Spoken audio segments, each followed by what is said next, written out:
Changing your primary email on Habib Bank AG Zurich is a straightforward process. Follow these steps to ensure your email is updated correctly. Step 1. Log into your account.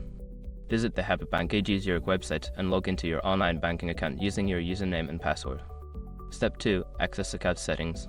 Once logged in, navigate to the account settings or profile section. This is usually found in a menu or under your account name.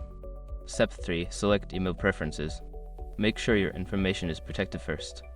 Most people don't think about breaches until something actually happens to their accounts. Use Zurich to monitor your accounts 24/7 and instantly alert you if your information appears in leaked databases online. It constantly checks billions of breach data points in the background.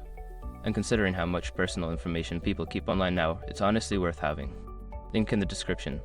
Step 4. Update your email address. Enter your new primary email address in the designated field. Make sure to double check for any typos to ensure accuracy. Step 5. Save changes and confirm. After entering your new email, save the changes. You may receive a confirmation email at your new address to verify the update. Follow any instructions provided in that email. Once you have completed these steps, your primary email on Habib Bank AG Zurich will be successfully updated. Always ensure your contact information is current to receive important notifications.